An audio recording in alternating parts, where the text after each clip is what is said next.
Good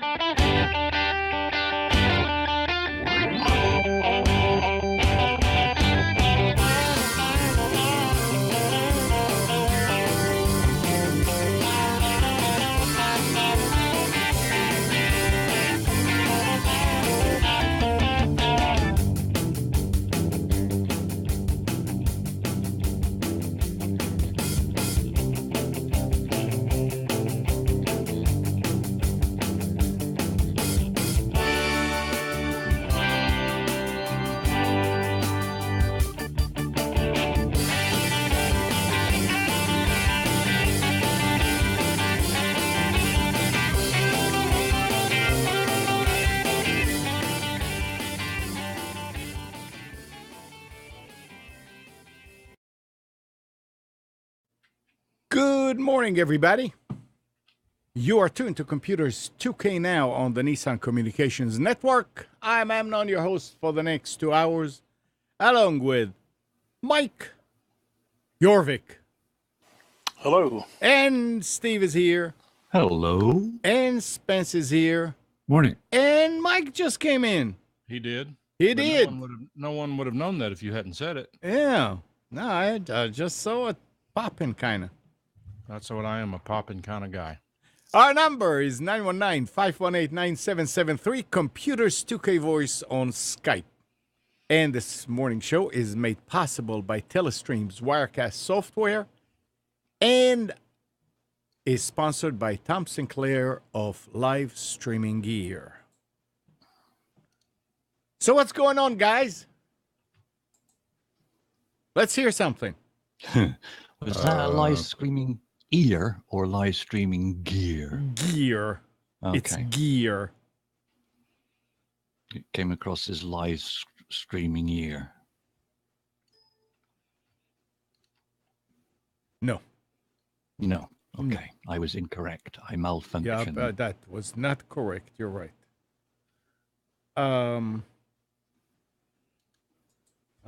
need to see. You guys keep going. Keep going. We haven't gotten started yet. I discovered that I can embed the Facebook. Should you be doing that at your age? You shouldn't be betting anything at your age. Mike. I see the second instance of Mike Jorvik has disappeared now, which is good. Yeah, I've disappeared. My ghost is gone. Is that a good thing? Was that a see-through cup then, Spence? It is. It's a very strange cup in that, depending on the lighting of the room, it disappears. Yeah, it's pretty cool. Like a holograph. Yeah. It holds invisible coffee.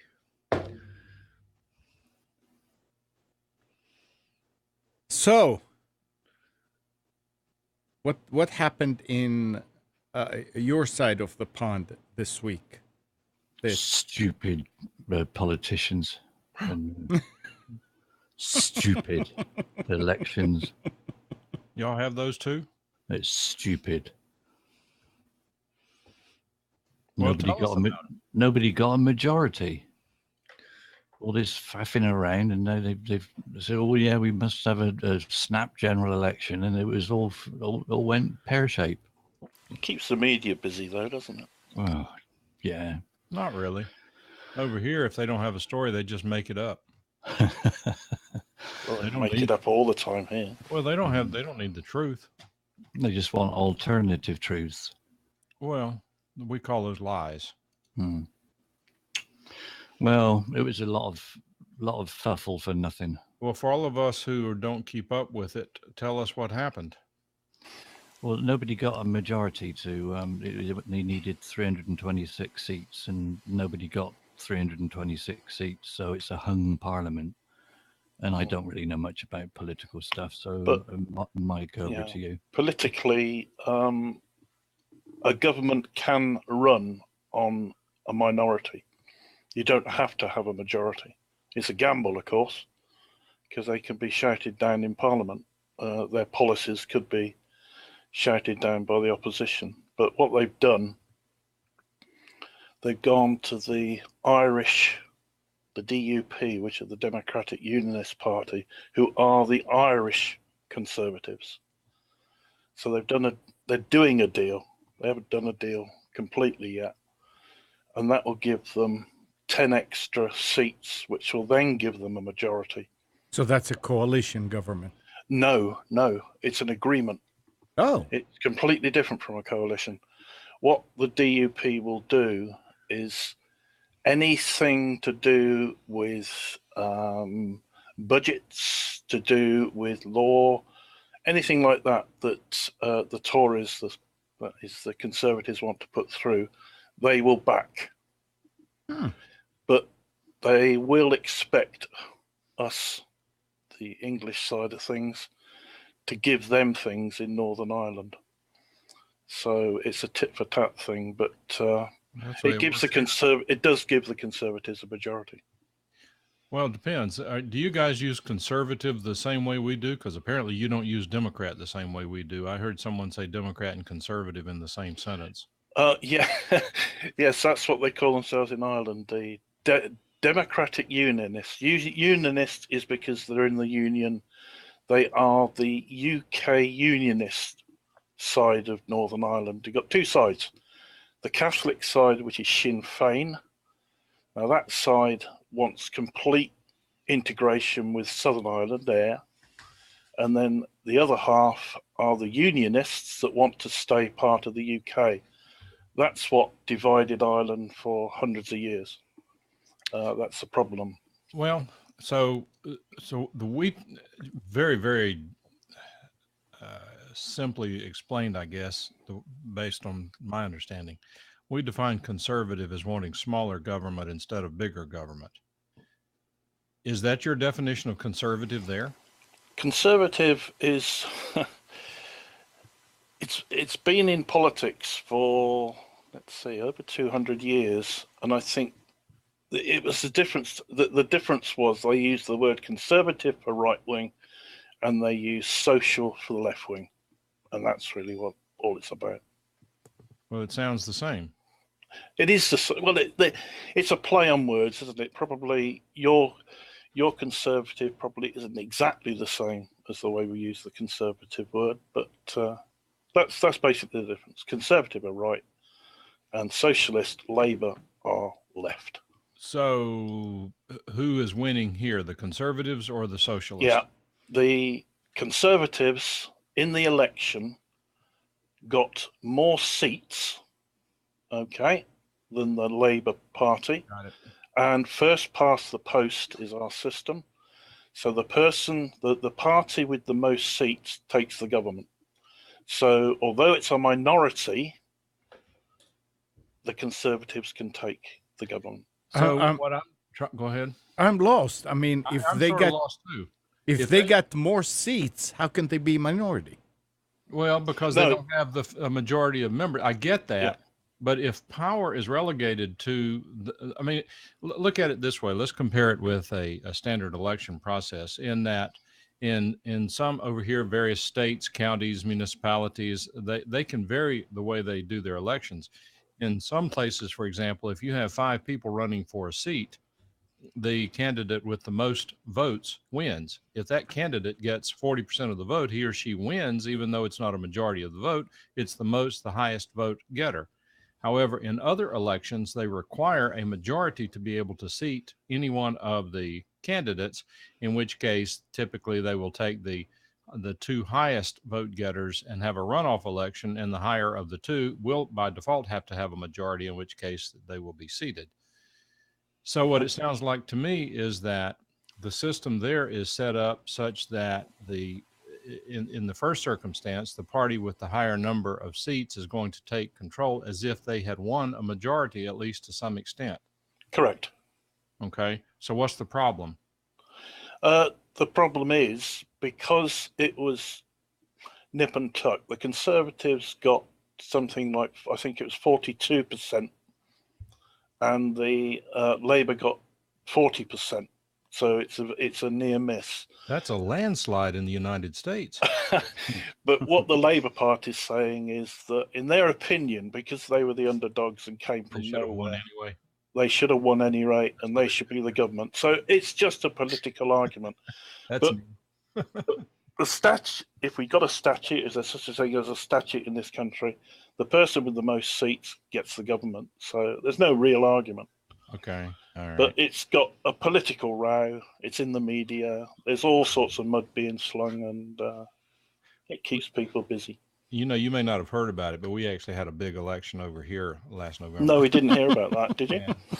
And Who won? Well, the outcome I'm not sure who really won. Yeah, the outcome was not universally accepted. And one of the parties not only felt like they should have won, they should change the Constitution retroactively such that they did win. But it didn't go very far. First past the post is quite simple, but it can cause these tussles when you get a hung parliament. And a hung parliament is when no particular party has a majority. Well, that's why we call it a hung parliament. What we really hope for over here and strive for is called gridlock. It sounds like that's what you may be headed for, because this country succeeds best when government does least. And when they're gridlocked, they can't accomplish anything. Well, there is something coming out of it, because the Tories appreciate. Now, what's got to happen now? They've got to prepare a statement for the Queen to read in Parliament, which officially starts the government going. That statement is called the Queen's Speech. Now, the Queen's Speech probably will have dumbed down manifesto points from the Tories. In other words, the policies that upset a lot of people, that caused a lot of people to vote Labour, almost certainly they'll either U-turn or dumb them down, so it won't be so right-wing. That is the prediction. I love to that. Quieten things down. You're going to have to dumb it down so it won't be so right-wing. Yeah. We need to write that down. Well, that's putting it very simply. I like it. This too shall pass. We will know when the Queen gives her speech. We will know what's happening, and if it's given to the Tories and the Tories are taking the government, then it's business as usual, and the dust will settle. Apart from the bickering that goes on in the background. So are the Tories conservative or socialist? Yeah. A Tory is conservative, okay. Just to confuse things. Yeah, Tory is the other name for the Conservatives. You know, I have a suggestion. If you guys would cut down on some of these labels and titles, you might be able to get a majority. People may not know who they're voting for. It's confusion is good. While you've got smoke and mirrors going on, see, no one knows what's going on. At the end of the day, basically, the Conservatives are for people with money or want to get money or a big business, and the Labour are for people that are working person. Who in the hell would want money? Yeah, I don't know. The politicians. Well, no individuals, Steve. Nobody individuals want money. Well, they want it, but they've given up trying to get it because the Conservatives have got all. Yeah, it's funny because the liberals like George Soros over here have all the money. The biggest money in Congress are all the liberal and socialist Democrat politicians. But if the socialists get in the Labour, they're still rich people, so it doesn't matter which side gets in, it's still the same.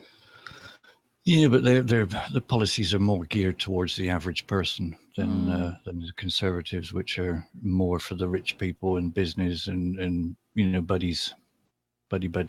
Or so they argue anyway. Over here, all money belongs to the ruling class. We're just allowed to hold on to it every once in a while. Yeah. Occasionally you get the impression it might be yours. All right, so more.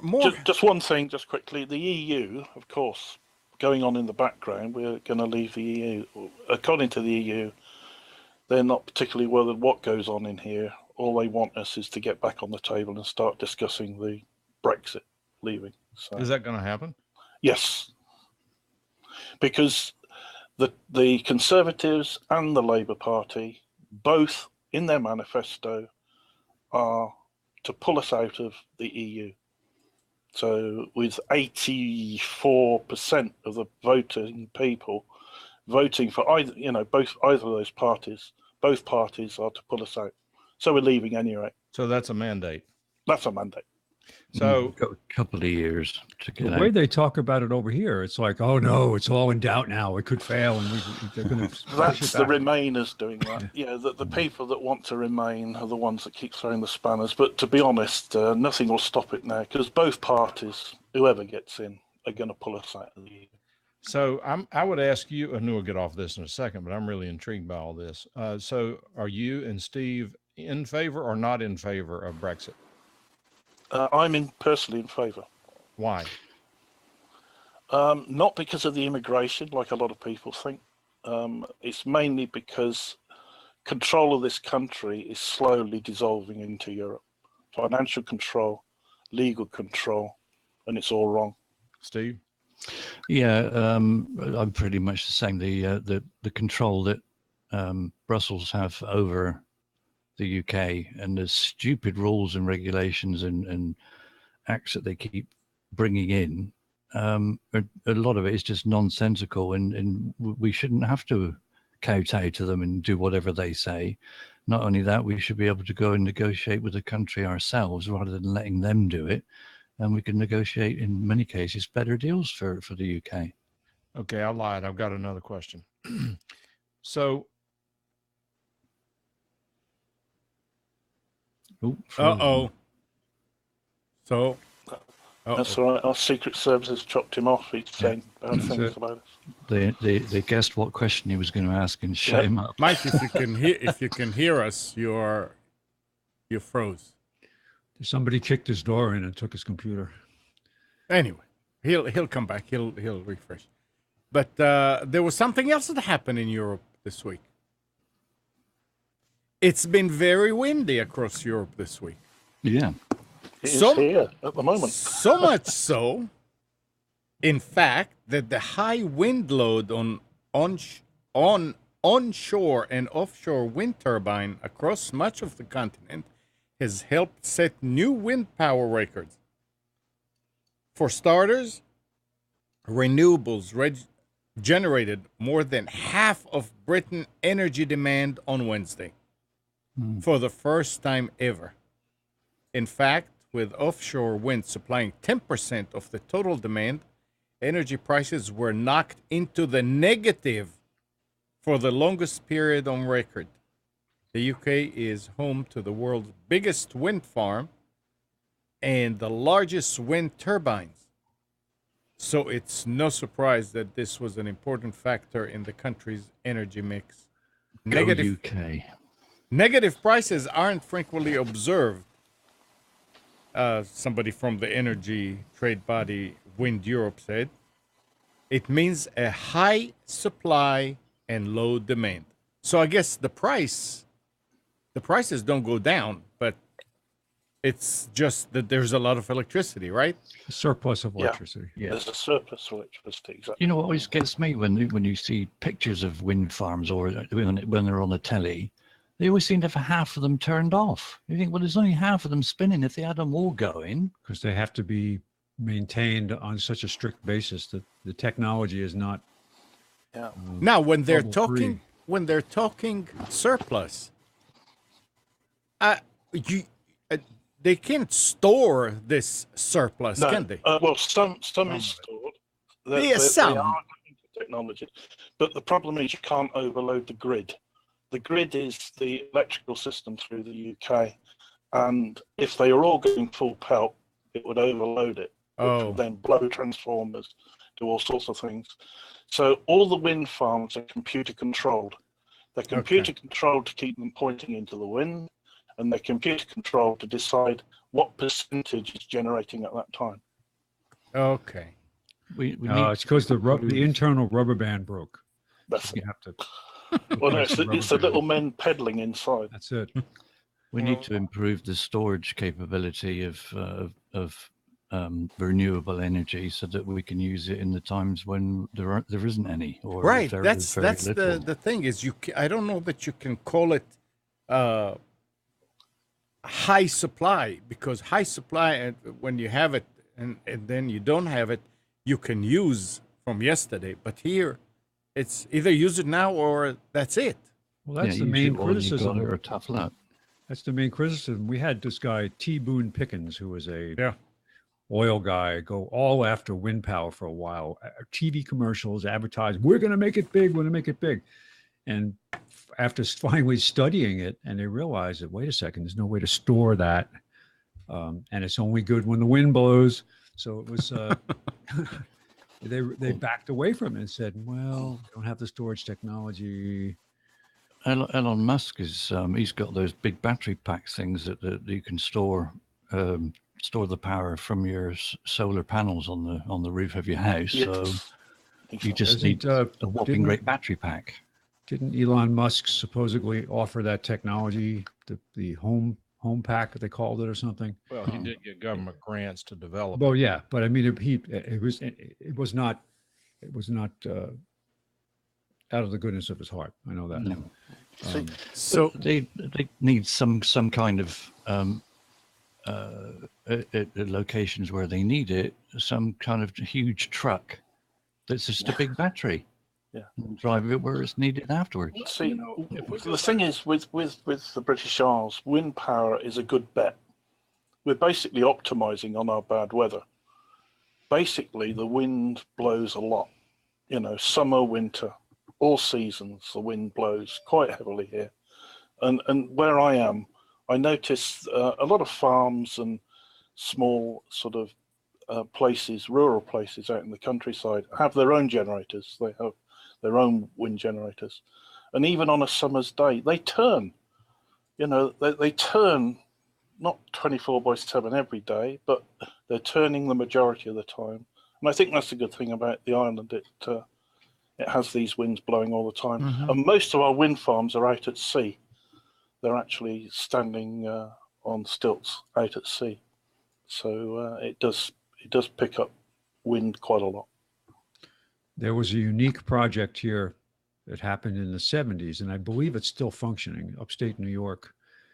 They built a reservoir on the top of a mountain and built a power station that was fed off of the spillways coming off of that reservoir down below the mountain. So what they would do is they would generate power off peak to pump the water up to the top. And then on peak demand, they would run it in the opposite direction and let gravity provide the power going in the opposite direction. And if we had more projects like that where we could store power in a passive way, when we do have the extra, we do have an off peak. Yeah. I don't know. Is there really any real off peak anymore? Sure. The way they manage. But I think there is here with a small country there is, because obviously night is night, day is day. And at night, a lot of things switch off. Certainly, industry switches off. But there is a sort of difference there. I mean, as long as you don't need electricity at night or when it's raining or when it's overcast, like solar is a wonderful way to supplement. The problem is that it's very short-sighted by the advocates who don't tell the whole story. And the whole story is that whenever you provide, let's say that Steve put solar panels on his house, he is able to go to net zero in terms of the amount of power he uses, because he doesn't own a TV, doesn't use his computer, takes cold showers. I mean, he really, everything he needs, he gets from those solar panels. So what happens is he doesn't have any demand on the local grid. Now, what that means is he's not paying the powers that be, no pun intended, for being connected to the power grid. But at the same time, the power grid still has to maintain the capacity to supply his house at 100% of whatever the maximum usage is, whether that's, I don't know, 100 amps, 250 amps. I don't know what it is with 240 over there. But it's over here, a standard service, a typical service is 200 amps at 240 volts. The power company has to have that capacity in place. And so what happens is those people who don't have solar cells, who are using electricity at the normal rate, their rates go up because we now have to supplement the grid for the people who are not using as much from the grid, which means that whenever this is fully understood and properly calculated, when solar is enough of an issue, Steve, using his solar cells on his house, is going to have to pay about half the price for electricity that he's not even using. So if his power bill is normally £100 a month, he may end up having to pay £50 a month just to maintain the ability to have the service. unless we give the power company to say to him, okay, you want to disconnect from the grid? We'll go for it. Yeah. What day do you want us to remove the copper from the side of your house? Yeah, that's called a standing charge. Okay, in this country we call it a standing charge. So if you have gas or mains electricity, you pay a standing charge for that service to come to your house. And then on top of that is your usage. But remember, if you're generating through photoelectric cells or generating through wind in this country, Your audio, Mike, your audio is breaking. You went all jittery. Is that back There you again go. now? It's back. Yeah.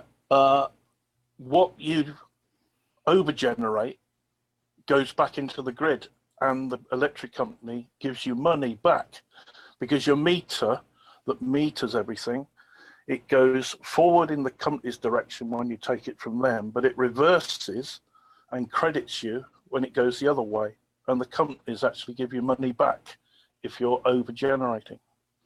They used to do that now, but I think they did away with it, right? No, it's still done. No, here. Oh, sorry, there.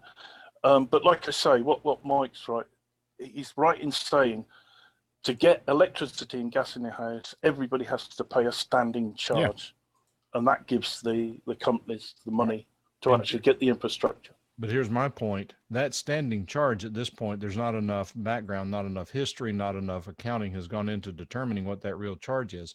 If wind and solar become greater contributors to the overall, and people more often are relying on those, that charge will have to be recalculated, because, I mean, I won't get on to it. There's a very complex calculation here in terms of taxation for gasoline, for petrol, because there so much is funded off of the per gallon gas tax that we have here. So whenever you get fuel efficient cars and things of that nature, the tax goes down. Now they have to raise the tax. So you can't conserve. The government will not let you conserve. They're always going to, when it comes to money. Now you can have the altruistic approach of we're going to save the planet and all that nonsense, but the reality is that the government is not, with taxation, they're not going to let you conserve. Yeah, you're going to have short term. I have some friends who spent $500,000 installing a solar system on their office building. And the reason they did it is because the government paid about 90% of the money for them to do that. And they love it. I mean, they're tickled to death because they cannot sell money back to the grid like you were talking about, Amnon. But there are times when they only have that carrying charge, and I don't know what it is, but at this point in time, they're very happy. What they're not dealing with yet is, one of the things is they built this brand new, expensive, fancy building. And they've got this gigantic room full of inverters and batteries and regulators and all this stuff, and it's generating noise and generating heat. I mean, it's bizarre, but nevertheless, they have no power bill, so it's saving them thousands of dollars a month, and that's a good thing. But again, at the point in time that the power grid operators are able to capture the real cost for the loss of the revenue, that standing charge is going to go up, and all of a sudden the economic benefits decline. And you had the government foot the bill for this to start with, which meant we paid for it. Right. And I know up in the Northeast, you drive around, especially Long Island, you see a lot of solar panels on roofs. And it was all done through these subsidy programs, because the people that I know that were getting it couldn't afford the total cost of putting that stuff up. And it's questionable as to whether it's valuable up there all winter long, fall, winter, spring. It's the weather just isn't that good. So. And it's a real issue to me that the environmental wackos are such hypocrites, because the disposal of all of these solar cells and things, even there was an article recently that the Netherlands is dramatically reducing the number of windmills that it has operating because they're not getting the benefit that they thought they would, and they're actually running into a real problem. How do you cut up and dispose of these blades? You'd think you'd just get an acetylene torch and cut them up, but they're saying no, they've got problems disposing of these blades from these bird choppers. So I mean, there's an environmental issue associated with it, but the wackos, they ignore that because it doesn't fit their narrative. And when the issue, and my gosh, disposing of all these batteries and so forth. I mean, let's hope that they're able to.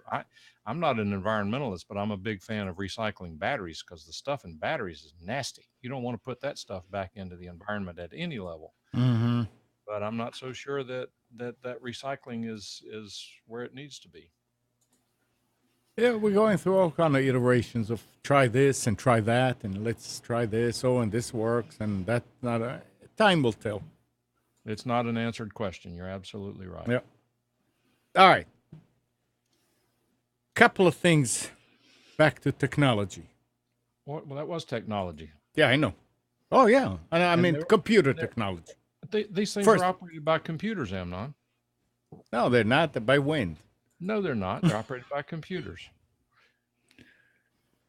Those of you out there that are watching on a big TV, on a big screen, you may be better off going to channel 7, which is the Facebook feed, and it's a lot clearer. And last week, Mike from Fuquay was asking, what do you do if you want to do away with your TV, and where can you go and get programming? I attended the meeting this week with Lawrence Hart, who's into IPTV. Oh, yeah, I remember him. We had him on the show. Yeah. Years ago. Yeah, he wrote a couple of books. You left the house?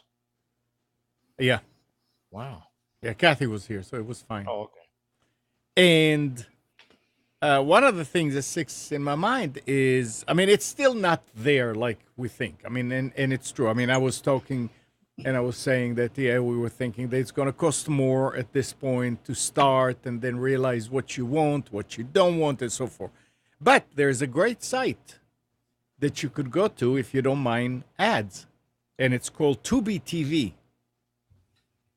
TubiTV.com. And they've got movies out the wazoo, and it is a legal thing. So that's one thing that people can do to get programming through your internet. But Who makes Wazoo, and how do you get out of it? the thing that you need to get out of is, and a lot of these people that cut the cord are not aware right off the bat that when you watch TV, cable TV, which comes through either the Ethernet or the coax,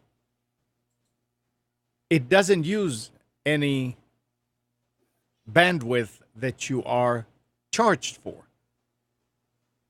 But when you put a Roku or you go to the web to watch a movie, now you're using part of your data, and caps play a big part in this. So if you cut off your TV and you're watching movies all day long and you are on AT&T, which has a cap of a terabyte, you may run over your cap. It's chances are that will not happen because nobody sits there and watching TV all day long 24/7. But theoretically, this is what could happen. So you need to make sure that if you are going to do it, you need to calculate and think about how much am I going to be watching and so forth to make sure that you're not going over your cap. Now, if you're on Time Warner or Spectrum, you got nothing to worry about because there are no caps. And there's a lot of providers out there that have no cap. Well, to be clear too, Amnon, AT&T's half a gigapower service is only, it has no cap. Oh, really? Yeah, they eliminated it. So if you have 500 megabits, Well, they sell it as a gigabit, but it's not. It's really about half that. Oh, So okay. You're being it's called half a sarcastic. gig- it's So called half the a- I call so it half a gigapower. so do they have any caps or anything on Nope. on? Nope. That's interesting because my UVerse that it has a terabyte. It's the 45 by 5. That has a limit on it, as Yeah. is understandable. And terabyte at that speed is a lot. A terabyte at 500 gigabit, that's supposed to be a gigabit, is not a lot. Yeah. And actually for the reruns, I am running over, or I would run over. So I've got me an IFTTT now that reminds me after 20 days to switch to Time Warner. Why don't you get the half a gigapower service? They don't have it here. Have you checked lately? Oh yes, I check all the time. Yeah. Speaking of which, what happened to all these predictions of Google Fiber rolling out? Sign up now. Well, I got to tell you that it is somewhere. I don't know where it is because Tony wanted to go out to lunch Thursday, and he was talking to me on, I think it was on Tuesday, and I said, just call me and let's see.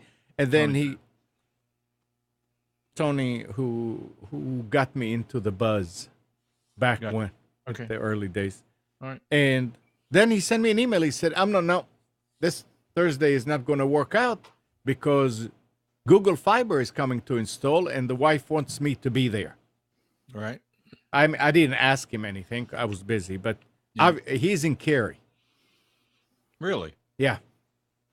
What part of Cary? Not sure. I mean, we can find out. I have several customers who have Google Fiber. Because that's why I'm asking a lot. They keep saying they have it, but nobody's talking about it. You can't find out, yes, I'm getting this service. I'm thrilled with it. It's good. It's well, most people that I know are not thrilled with it, especially if they're using it for voice. The voice has some people good results, other people that just the network is not tuned properly.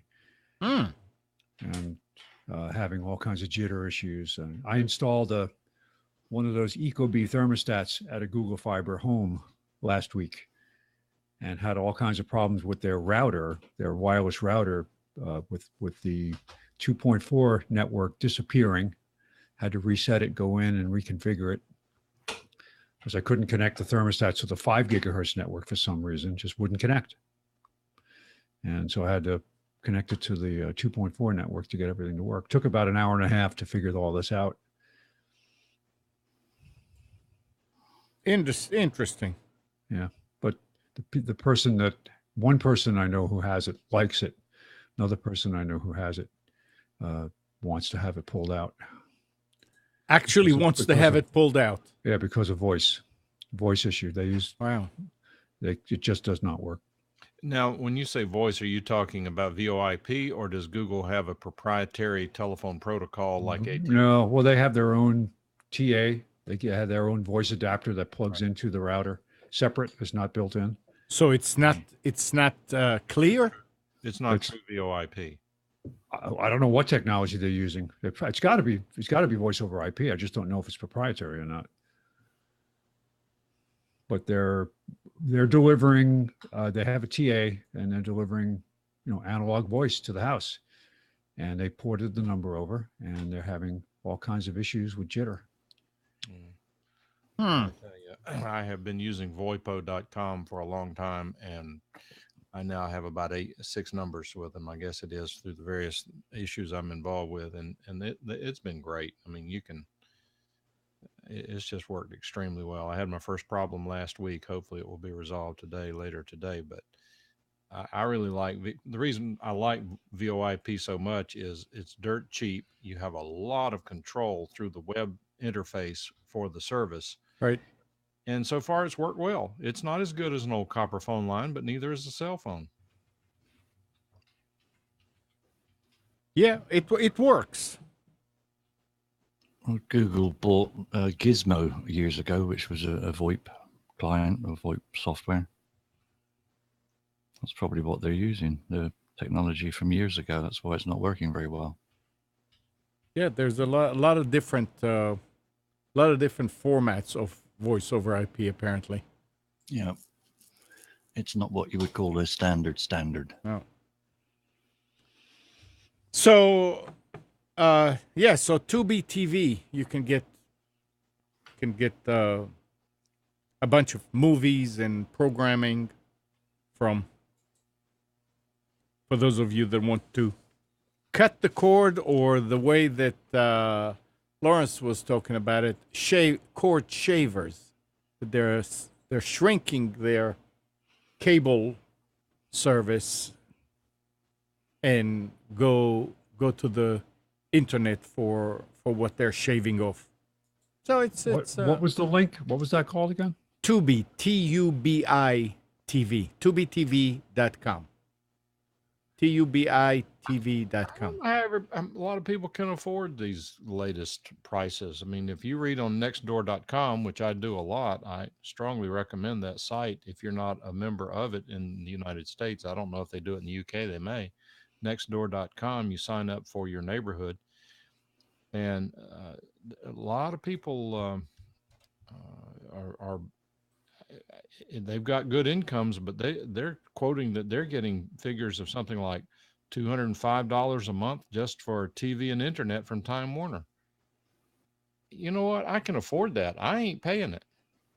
Well, I got Amnon kind of money, but yeah. I could afford to have TV.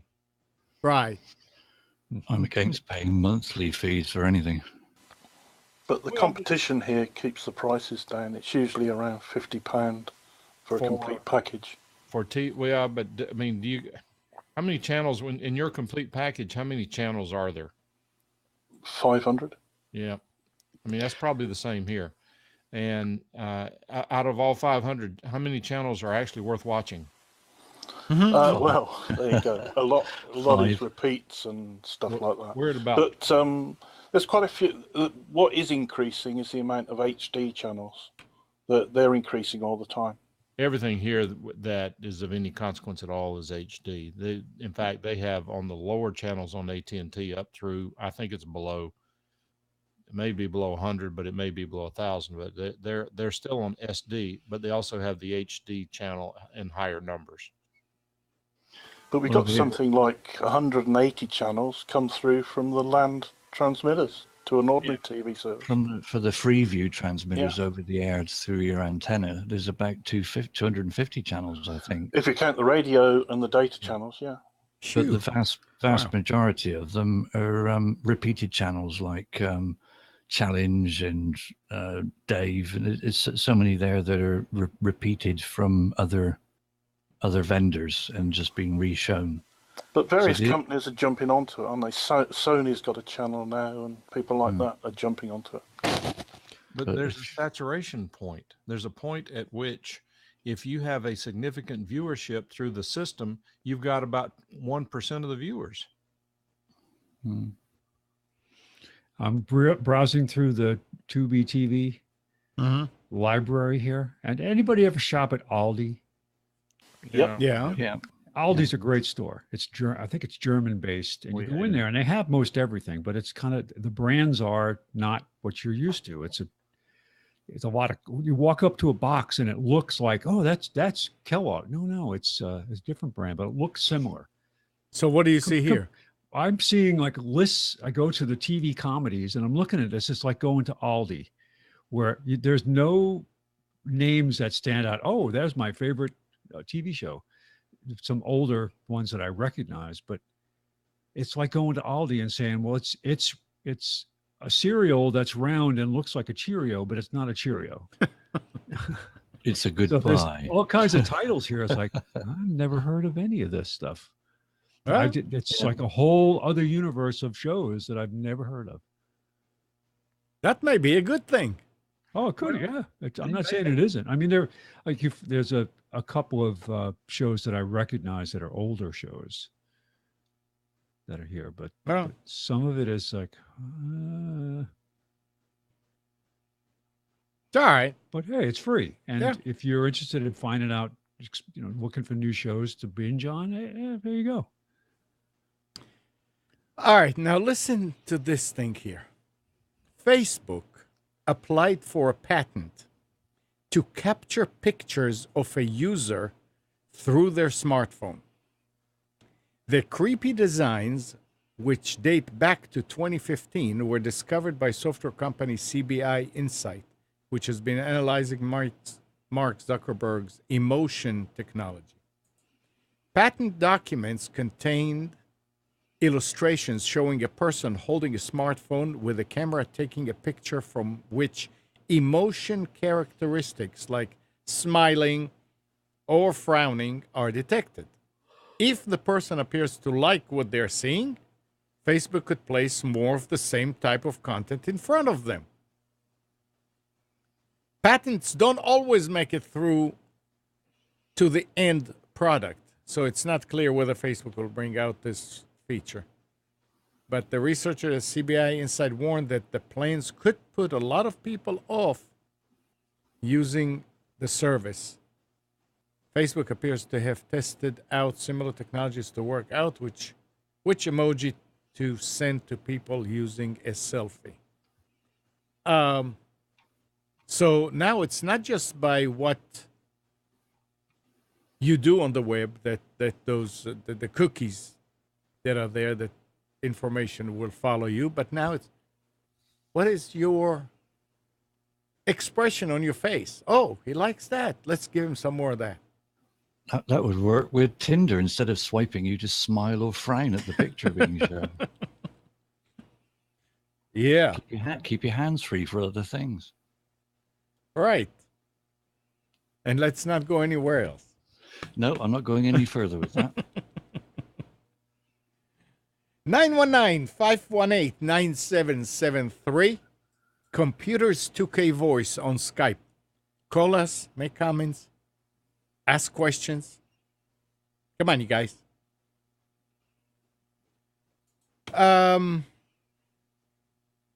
Let's see what else. Now. All right. So why could LeBron never be a bartender? Why? Because when someone needs a shot, he always passes on the chance. Oh. Okay. Who's And LeBron? now we know what Mike is doing during the show. Who's LeBron? I had a situation this week with Chrome and a PRIN. But here's an article. It says Google has launched Chrome 59 for Windows, Mac, and Linux. Among the additions are native notifications on Mac OS, settings being revamped to follow Material Design, the image capture API, headless Chrome, and more service worker improvements. You can update to the latest version. Now, I went and I said, oh, is that the problem I had? So I went and checked mine. Mine is 6.0. 60. Not 6.60. What happened is, we used a PRIN during the week with Steve and Jorvik and others. And I went in, and it's instead of showing my camera, it's a black screen. And it says that the browser cannot get access to the camera. Okay, must be a problem. Let me go first and update the browser. So I go. I don't remember what it was. You know, you click on help and let it do it. Nothing. So I reboot the computer. Nothing. One of the times that I tried, Jorvik was there. And I said, do you see me? He said, no. I said, yeah, I just see a black screen. He said, yeah, that's what it is. And we were talking about it, and he said, remember, Spence had the same problem, that he couldn't see the camera. Yep. And he said, and I said, oh, yeah, let me try Vivaldi. Everything worked fine. Yep. So for some reason, I'm sure it's not across the board. I mean, it may be the way that my machine is, and maybe there is a software somewhere that is interfering, but can't use Chrome for a PRIN anymore. Which is, it's no big deal. You know, there are other browsers that you can use. And by the way, over here now, since I don't want to use Chrome, since it locks up, I've been using Vivaldi. Now, I mean, I'm sorry, IE. But with IE, and I don't understand why, the picture, right now you see a picture of Spence and me. Spence's picture will not fill up the screen. It doesn't matter how much of the screen I will capture. I could not fill it up nicely and put it side by side. I had to elongate it in order to do that. And remember last week I was trying and trying and trying. This week I decided, okay, I'm going to go and I'm going to use Vivaldi. Vivaldi has, and I tried it right before the show, has too many bars on the top. So I said, okay, let's see what happens with Firefox. And now we're using Firefox. I'm using Firefox for the Hangout. But I noticed every now and then, and maybe some of you noticed it too, that like Mike will be talking, Mike Phillips, and his picture will not pop up. And I was noticing that whoever was on the screen at the time was kind of frozen. So there, but I guess that's WebRTC. It's got too many quirks. I think I'm going to need to play during the week with IE and figure out why it cannot give me a nice 16:9 native to put in there. But that's Chrome. So Chrome 59, it says that they launched Chrome 59. My Chrome is 60. Go figure. It's weird because Vivaldi's based on Chrome, so yeah, mad, isn't it? I mean, the only reason I didn't continue, I put it up and I put the bookmarks, and then I said, oh, shoot, there's a bunch of, I can't get a big enough picture because of all the bars on top. It seems like it, but I'm looking here at Firefox, and it's got 1, 2, 3, 4 bars, 4 lines. Like what I'm talking about, the lines across the top, the toolbars. One is the main one, the other one is the tabs, one is the address, and one is the bookmark bar. It may be the same thing in Vivaldi, and I guess I need to go to that first. What else? Come on, guys. Come on. No? Anybody here have Duke Energy, Duke Power? If you do, then you need to look in your most recent bills if you still get them. And they're offering a free energy audit. Apparently, some people in our neighborhood have done it recently and have been very pleased with the results. They give you a goodie pack of some LED light bulbs. In fact, they'll find the bulbs that are consuming the most electricity in your home, and apparently they'll bring in ladders and go up and change them up in the tall ceilings for you. So wow, it's a free service. It's Duke Energy. In fact, there was a link to it. I was reading it earlier today. If I can find it, I'll give it to you. Yeah, actually, I can find it. Go to duke-energy.com/free audit. I don't know if it matters, but the F in free and the A in audit are capitalized. So that's duke-energy.com/capital F REE capital AUDIT. Yeah, for those that wonder about that, about the caps and all that, if it's running on a Windows server, it makes no difference. If it runs on a Linux server, it makes a difference. Yeah, I have no idea. Yeah. If they're smart, it's a Linux server, so I always assume it's case sensitive. I'm just clicking on it now to see. You click on it, go to North Carolina, enter zip code. Zip code, street address. So I wasn't aware that Safari does not support WebRTC. So the article here goes that Apple announced WebKit support for WebRTC, available in Safari on macOS High Sierra and iOS 11. Which is Safari Technology Preview 32. Currently, Safari supports legacy WebRTC APIs. So web developers can check whether their websites conform to latest specifications by toggling the STP experimental feature menu item. Last time I used STP, it was in an engine. Remove legacy WebRTC API. You can toggle it back. Legacy WebRTC API will be disabled by default on future releases, and websites that need to accommodate older implementation of WebRTC and media capture specifications can take advantage of polyfill libraries like adapter.js. But apparently they needed plugins to do WebRTC, so now they don't. That's a good thing.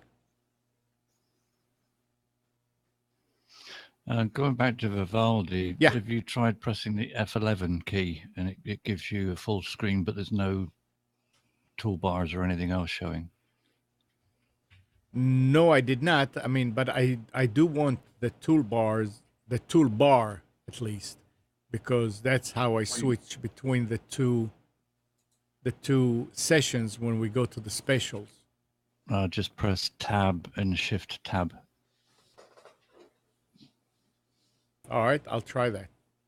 Okay. You're welcome. Hey, Spence, Hey, Amnon. talk about specials. You ready Sure. for? I'm Special. ready. Let me just go to full screen here. And I think you should go, Amnon, and buy a Royal Precision LGP 300 electronic computer. Is that what that is? Yes, it's the one in the sketch ad on the first page. High speed computation at your desk, right at your desk. Amazing. He'll never catch on. So, very interesting. All right. Does that have tubes? I think it has lots of tubes. No, I don't know. I mean, it could be solid state. It's hard to say. The ad is an actual sketch. So, and Royal Precision, I never heard that brand before. No, interesting. And I also never heard about the Donner 3500. You ever hear of that? No, but what? Oh, that's the one above it. Yeah, I don't know. Smallest analog computer ever made. Yeah, that's what I was wondering, if it has tubes. Yeah, well, that looks like it's relays. Analog plug and play. Yeah. Wow. Just a computation machine. So, oh well. There's just a ton of these pictures out there. Every week I'll put something new that I stumble across. It's fun. All right, Computers 2K Now specials for June 11th, 2017. And we will go and look at products from Best Buy, Office Depot, Office Max, and Staples. The B in the blue circle is for Best Buy. The O in the green circle is Office Depot, and the S in the red circle is Staples. I think that's pretty much self-explanatory at this point. So, starting with the category of laptops, we have at Best Buy, we've got a HP 15.6-inch touchscreen Intel Core i5, $50 off of $449.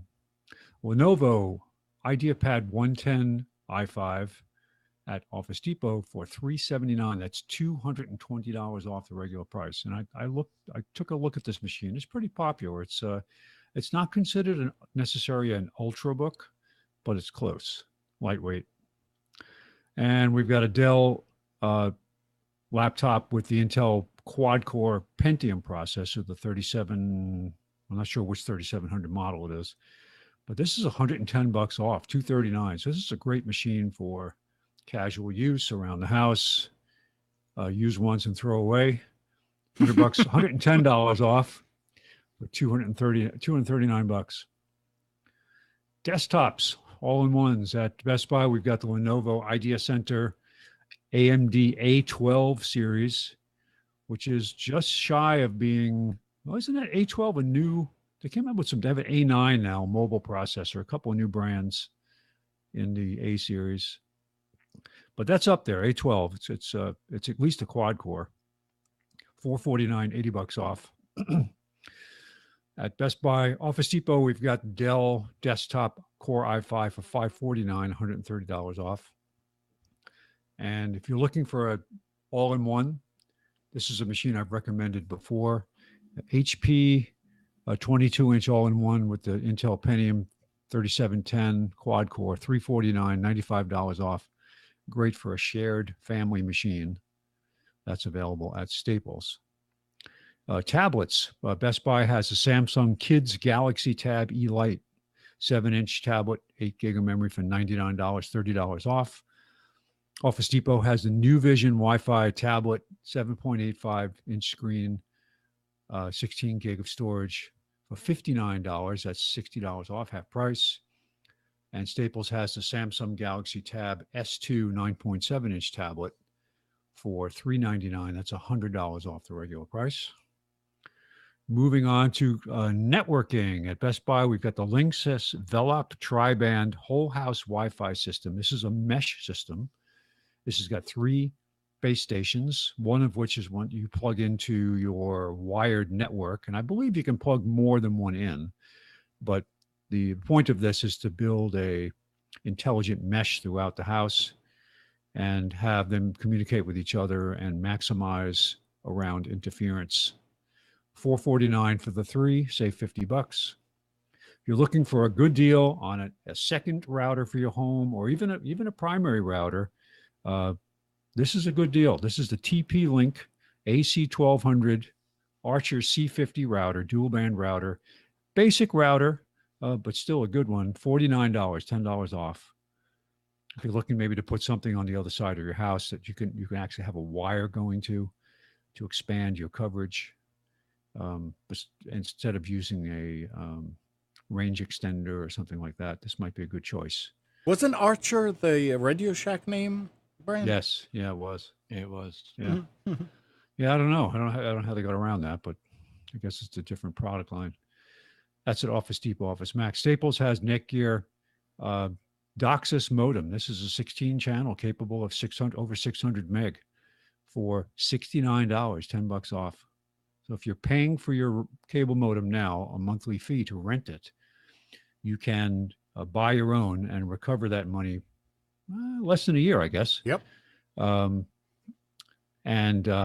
You will, what they did with me was, because the modem that I had was a multi-function device, also had the telephone TA built into it, had Wi-Fi built in. They're not charging me for it. I still have it. I have to hold on to it as part of the agreement. It's listed as installed at my home, but not operational. But isn't that where your telephone comes off of? No, I'll use UMA. Oh, so you don't have telephone anymore through them? Oh, I do. No, not through Time Warner. I haven't had it in years. Yeah. I mean, they have a number assigned to me. I'm just not using it. Yeah. So chose not to. So, okay. Accessories. At Best Buy, we've got CyberPower 1500 VA battery backup system. You missed This is storage. Wait. You went, storage. Oh, I passed it. I'm sorry. My bad. That's all right. My fault. Storage. We have at Best Buy SanDisk 64 gig UltraFit USB 3.0 flash drive for $19.99. Save $40. That's a good price. That's a good deal. Yeah, USB 3. So just plug it in. It's tiny. Slide it in there. Leave it there. Barely notice it. The chassis. Yep. Lexar at Office Depot, Office Max. We've got 32 gig SD cards and micro SD cards. And these are, I'm trying to see what the class is. It'll be class 10. Class 10 at least. So they're good for recording directly, 95 megabits per second. $12.99, save $17.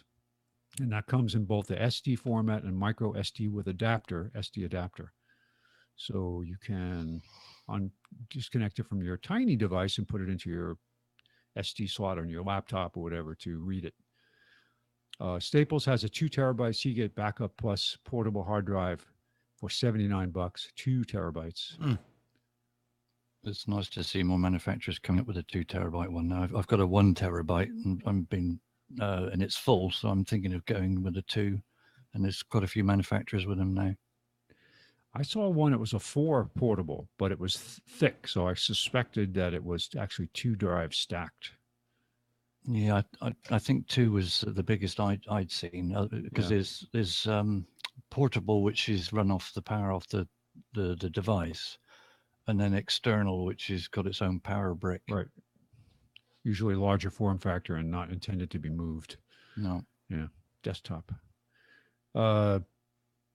Best Buy has CyberPower 1500 VA battery backup system. This is a substantial system which could be used to back up an entire workstation, monitor, and so on for a longer period of time. So if you do critical work at your desk where, say, you're doing large files that you've got to keep saving, video editing, CAD work, like that, this might be the kind you choose to back your system up.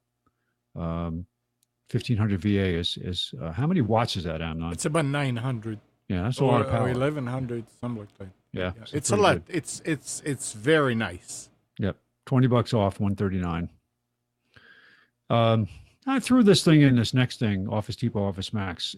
Having been a road warrior for many years and doing a lot of remote presentations, there's nothing worse than going to somebody's office and having to present on the wall using your projector that you bring with you.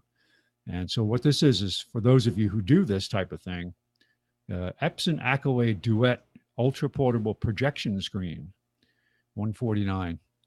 So you could actually set this up in an office and show your presentation on a quality screen. It really makes it so much more professional than showing it on either the whiteboard in somebody's room that they've had to erase, or on a wall that's covered with wallpaper. And sometimes you go to some companies that just either don't have a room available or really aren't set up for presentations. So this is a handy thing, good price. Staples has the Targus chill mat with 4-port hub. This is a little expensive for a chill mat for your laptop, but because it has the 4-port hub built in, I think it really does work well as making your laptop sort of a hybrid workstation that you can take around, keep it cool, especially if you've got a quad core i7 or something like that in your laptop. You want to keep that thing cool. You want one that's the fans will operate all the time, but at a slow speed. More fans at slow speed is better than one fan at high speed. So does it say USB 2 or 3? I'm sorry? Does it say USB 2 or 3? I didn't drill down into it. I suspect it's 2. Yeah, I'd imagine it's 2 for that price. At this price. But if you want to manage, memory devices and things like that, some new laptops, Ultrabooks, don't have that many USB ports. No. So even so. So $10 off. All right, moving to monitors at Best Buy, we've got a 27-inch HP monitor for $139, $110 off. It's an IPS monitor. Office Depot Office Max is a 20-inch HP for $84.99. It's $34 off. And here's the deal of the day: 23-inch Acer for $89. That's $60 off. That's at Staples. Wow. Printers and scanners. This is a very good deal on the Epson Workforce portable scanner. If you don't have one of these, you do a lot of scanning of photos, especially. This works with all different size formats. What I like about doing with this for photos is it's self-registering. You put the picture in, it pulls it in, and then it will start to scan. I think I have the DS30, the earlier version of this, but $105 for this portable scanner. It's a nice deal, $74 off at Best Buy. Office Depot Office Max has an HP LaserJet Pro M102W wireless printer, a 119, which is 40 off. And Staples has a Canon Image Class LBP 151DW for duplex wireless laser printer for $94.99, which is 75 off. Okay, home automation security. If you want to put your toe in the water, test out the whole concept of controllable light bulbs, but don't want to invest in a big hub system or something like that, Philips Hue White and Color Ambiance. These are 3 A19 bulbs starter kit with a hub for $179. It's $20 off. So want to play around with this and see if you like it. A good price. That's at Best Buy. At Office Depot, we have TP-Link wireless smart plug HS100 for $30. And at Staples, we have Amazon Echo for $139, this is the full Echo. This is the built-in speaker system. $139. So price is coming down, 40 off. So, and moving into product focus. Today, I had an interesting conversation yesterday with someone about how they wanted to tell me what they did with their home network and how they were building a house. So they had the option of putting in cabling, which is always better. If you can wire connections, wireless is great, but it used to be wire when you can, or connect by cable when you can and go Wi-Fi if you have to. So if you are in a situation where you can run a cable or you have cabling existing, you may want to consider a structured wiring system. And it's not that expensive. The good news is that there are prosumer quality access points out there for wireless. Ubiquiti is a company that has some really nice products, and they have 2 versions of the prosumer type of access point. One is the wireless N product, which is, it's not the latest standard, and they have the AC product also. So you can put in a wired system, supports power over Ethernet, so you don't have to run power out to these access points, multiple networks, multiple channels, multiple bands, very sophisticated management software. And that $349, that's a little expensive for the access point. You can actually get them cheaper than that. But Unify AC is their Wi-Fi AC standard product. They do have an N product, which is cheaper. But if you look at the graphic in the center here, where it shows kind of a heat map on the tablet in the background, that is very useful because you can actually design and monitor and look at the signal strength where you build this network. Ubiquiti has, like I said, starter right up to high performance products, and even the low end products will support the what they call dynamic handoff. It's very, very good as you walk. Say you're in a business and you're doing something that's network intensive and you have to move from one room to another, even if you're doing it in your house. There's handoff time that happens between one access point to the next. Sometimes it's a long time, depending on the adapter card you have or depending on the network.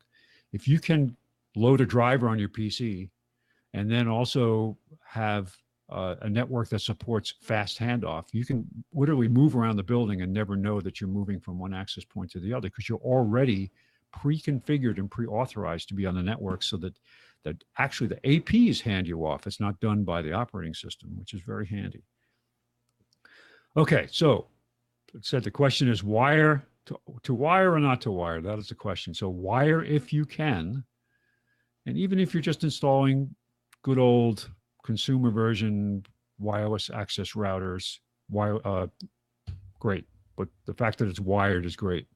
If you can bring a wire to your entertainment center and use a switch to connect all your devices, it'll be so much more friendly. You don't have to go through that crazy configuration. If you had to set up a new wireless connection on your Apple TV or your Roku recently, it's not trivial, especially if you have a really secure password.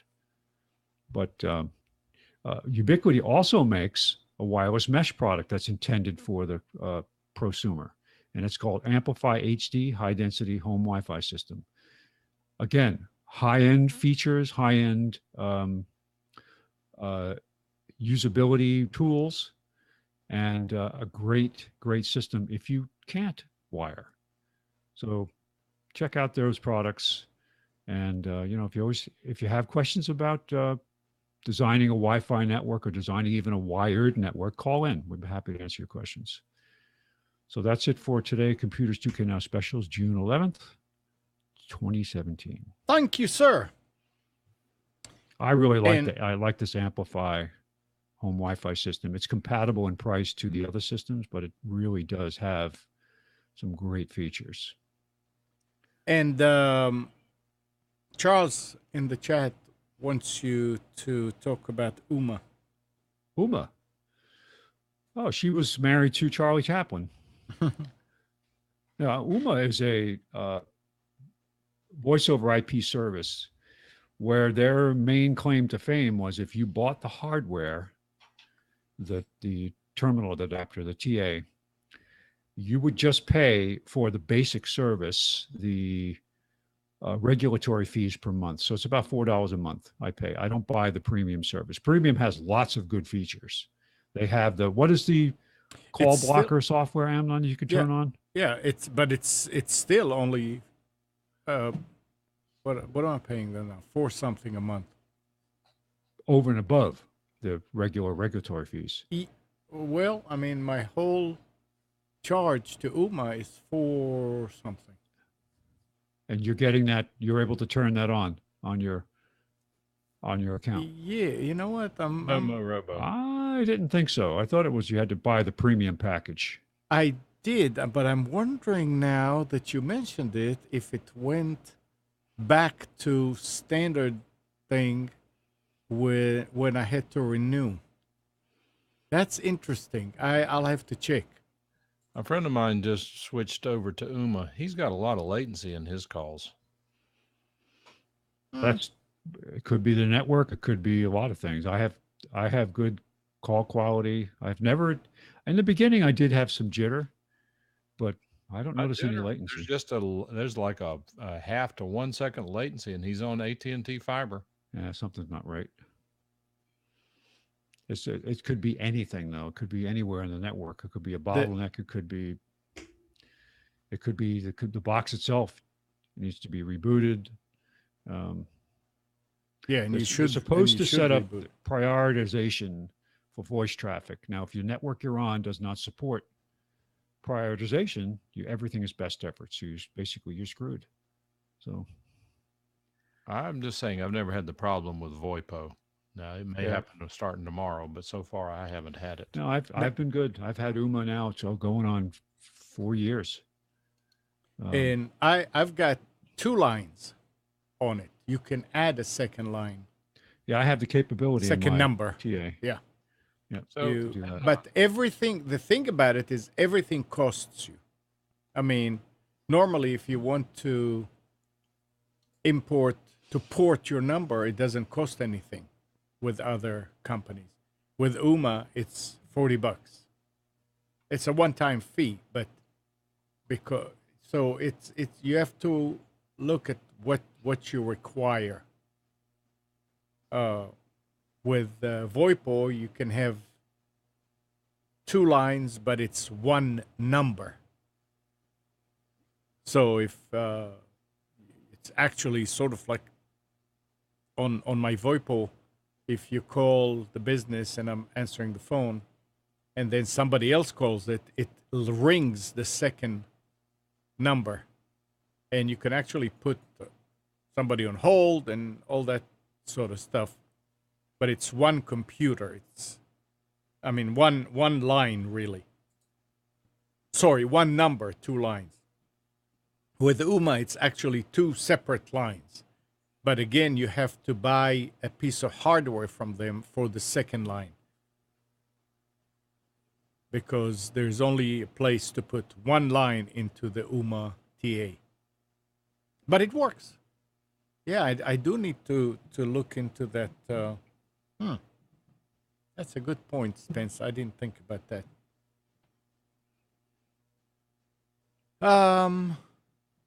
but Uma overall for me has been good. It's Yeah. inexpensive. Sure, there are actually places to get free. Well, you get what you pay for. Sort of, yeah.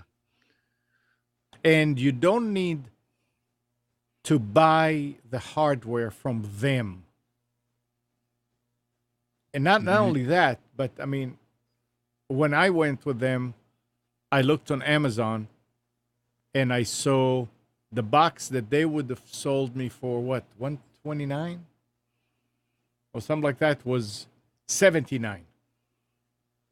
It was one version back. So I told them when I called for the service, and I said, look, I mean, I can get it for a lot cheaper. And right away she said, we'll give you the new one for the same price. And so you need to sort of like shop around and see what's available out there that you can take and when you talk to them. But the service is great. I've got no complaints. Kathy likes it because we have the house number on it, and then I have my second line for the business on the other side of it. Works great. Yeah, the prices on Amazon start at about 75. For the Uma hardware, and your there's one for 59, but it's refurbished. Okay, never mind. It's fine. There's nothing wrong with that if it's refurbished. And Charles is asking, how often have you had to buy a new Tello? I didn't. I haven't never either. have. Huh? I haven't yet. Yeah, me neither. What happened to my chat here? Oh, I'm sorry. The chat window is closed. I'll get it. And then Rick is saying, looking at a 27-inch monitor, one is the HP IPS on sale. What is better? What is better technology, the IPS, the HP IPS, or the Acer? Well, IPS or standard LED? I don't know. IPS is better because it gives you better viewing angles. Oh, It's got something to do with the actual construction of the screen itself, as far as the alignment of the LCD crystals or whatever they are. Mm. Yeah. It basically means that you can be further an angle away from the center of the screen, and it'll still give you a good picture. yes. Some TVs you can tell if you go like 45 degrees or tighter, the picture sort of like disappears or changes. On the cheaper TV, you see that. It stands for in-plane switching.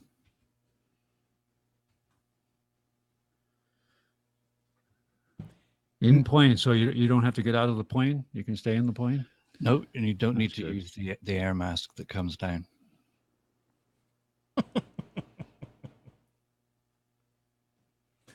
All right. So the conclusion is that Uma is something worth checking out. Oh, absolutely. I haven't seen an increase in the cost of my bill. It's $4 something a month, and that's regulatory charges. I mean, I'm not a good customer in that I'm not paying for any premiums, so sure that's how they make their money. So remember we were talking about how the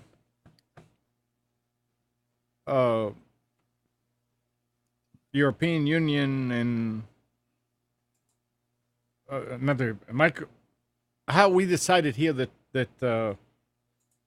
Kaspersky was bad, Mm-hmm. and apparently Microsoft went even farther with it.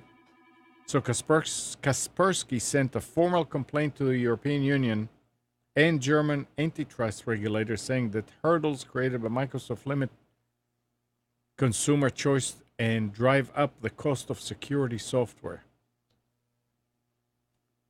Apparently, Microsoft is playing that game again, that they don't want you to install other security suites than what's on it.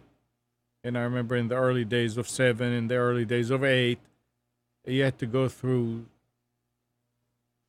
hurdles to do away with the, what was it, the McAfee or whatever was installed on the machine in the factory in order to get your own antivirus. They are saying that they're ready to prove that Microsoft uses its dominant position in the computer operating system market to fiercely promote its own inferior security software, Defender, at the expense of users. So we'll see what happens with that.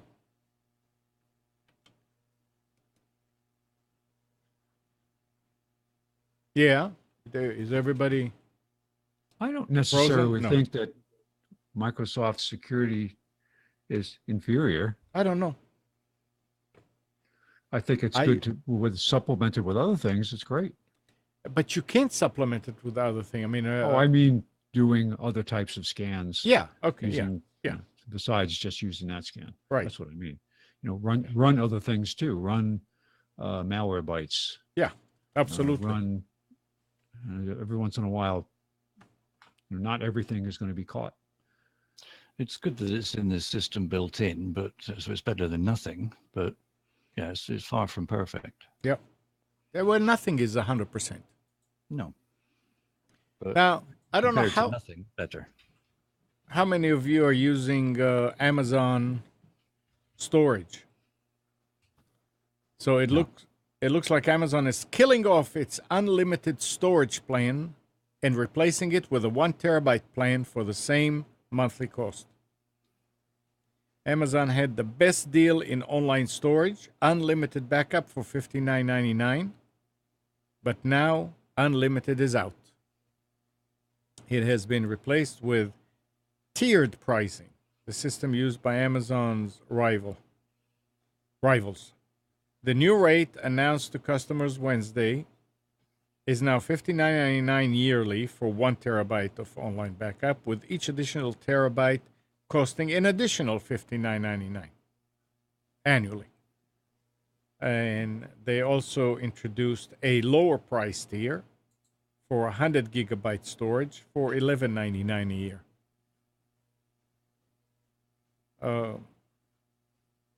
Yeah, it's kind of ridiculous to have unlimited for that kind of money if nobody else is doing it. And which brings me to I meant to mention it a few times. Carbonite. The home version is like $50-some a year. And back when I got it, it was for 30 gig. Then they went to the unlimited, but you couldn't convert yours into that unless you did away with the complete backup that was there. And I never did it. And it just started going over 30 gig. And there's no extra charge. So I'm wondering if they just decided, okay, yeah, we're going to roll it all into one. So that's nice. But here, I mean, it's you're paying about the same amount of money. Now remember, the storage, what they're talking about Amazon is storage. It's not backup service. You need to go and like move stuff in there to your drive, so to speak. 1 terabyte is a lot of space for the average user. I mean, it's nice if you have a lot of pictures and videos and stuff like that that you can get back. Then it's worth. I mean, I would do it on 1 or 2 external drives on my physical network and put them somewhere else. But to have one over there at Amazon as an extra one, that's a good idea.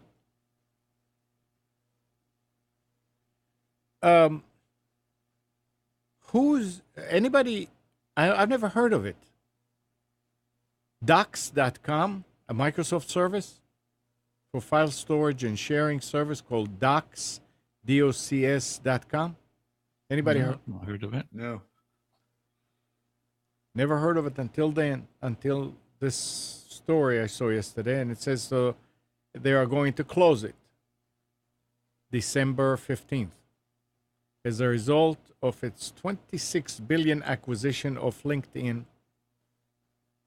Microsoft also got SlideShare, a more popular place for sharing presentations, infographics, and other materials with an audience of 70 million. SlideShare represents a better platform for storing and publishing Microsoft documents, and the company said from a report it said that Microsoft is advising users to migrate and or delete content they shared on docs.com as soon as possible. As of June 9th, creating new docs.com accounts is no longer supported. Those with existing accounts can still view, edit, publish, download, and delete their existing content. As of August 1st, publishing and editing content on docs.com will no longer be supported. So, bottom line is, they bought LinkedIn, and with it, there's a new service, and migrate to that. They're not mentioning prices. I don't know if docs.com is a paid service, but it's not called SlideShare. Next. Did I understand that Microsoft purchased LinkedIn? Yeah, that's what it said. That's terrible. Well, They were ruining themselves fast enough. Now Microsoft's going to expedite it. $26 billion. Well, they were pretty much on the way to being irrelevant before. Now they can take it. Microsoft has totally ruined Skype. Yeah, and they keep ruining it. And their plan was to really try to make it a feeder to what the heck is their system? I can't remember what it was now. Link or something like that. Link, yeah, and to leverage that and to move people into Link relationships. I mean, I have a history with Microsoft and that whole thing, with going back to Nortel days. I have a bad opinion of them. Well, they got in cahoots together, and only one company actually benefited from it. It's cahoots. Cahoots. Yeah, it's cahoots. So now it says that the newest version of Skype, of the Skype app, takes a big hat tip from social media platforms like Snapchat and Facebook Messenger, with its newest features, adding a stories-like feature called Highlights, a big selection of bots to add into chats, and a longer plan to upgrade group conversation with more features. They don't say a thing about syncing the audio with the video. It's still way, way bad. Now, as part of the effort to get people to use the new Skype more, the company is also doubling down on something else. Skype is trying to get users off of older versions of Skype. As part of that push, the Microsoft-owned company has sent out messages to users this week, noting that it will be retiring a host of older iterations on July 1st. Those who are still using them after that day will likely no longer be able to sign on Skype app because it won't work on the following OS version. It won't work on Android 4.02 and lower. It won't work on BlackBerry OS 7.1 and lower, iOS 7 and lower, Linux. Linux users must upgrade to Skype for Linux Beta. Can you imagine that? No, you're going to have to go to a beta. Mac OS 10, OS X, 10.8 and lower, Symbian OS, Skype mobile for Verizon, Skype on 3, Skype on TV, Windows 10 task-based app, Windows Phone 8.1 and lower, and Windows RT. So all these will not support any lower version of Skype. Now, I remember in the early days, you guys remember we used to always hang on to older versions because they work better. Yep. Or they actually just worked when the new one didn't work. I would say that in the last year or two, I've been letting Skype update whenever it says that there was an update. So I'm not worried that much because it's bad any way you look at it. It just blows my mind that Skype has no real competition. I know. After all this time, I mean, even we have a friend who could write it if he wanted to, but no one's motivated to go into competition with him. It just got so big, I suppose. It's one hell of a thing to take on, isn't it? I mean, you don't need to take on their user base. You need to take on the technology and say, here is something that works like Skype, but it's better. Well, it doesn't have to be better. It can be like the old one was. Or like the old, yeah. Well, that's better. That's better, Mike. A lot of people would rather that they put the client out there and but for security upgrades, leave it alone. Yep. The only benefit that Skype has had has been their Silk codec, SYLK. Custom, it's a proprietary codec that darn them, it does appear to work best under multiple environments. Skype to Skype calls will be consistently better than any other sort of competing service we've tested. That's just you're talking audio. I'm talking audio and audio is the Silk. Yeah, but the Silk. Yeah, the way they handle video calls. Unfortunately, they are the best. And you say, well, you're being inconsistent. If they have no competition, how are they the best? Well, the reason they have no competition is because in that tool, in that software tool, they are the best. The next best quote unquote competitor to me is not even in the running. I don't even know which one it would be. There are things that are coming on strong like SIP. I've been a big fan here of a program called Blink, B-L-I-N-K, a SIP client that you can do all sorts of things. They added HD video. Well, I'm no longer a big fan of Blink. They're doing some dumb things and their company, they've got some real jerks who are part of the company that develop it. So I've just blown them out. I've gone with a different program, but it's not going to compete with Skype. It's not intended to, but it's not going to. Yeah, I mean, I would love to have just something that will work right, even if it has only 4 users across the world. Well, let me tell you what's going to happen. Well, there are some things like that. There are some platforms that will allow you to do audio and video at quality equal to or better than Skype. But there are 2 issues that they have with those programs that mean that they're not viable competitors. One is that they have problem with NAT. So they can't always connect. They have to have port forwarding and all of these other things that TeamViewer and Skype don't have to have.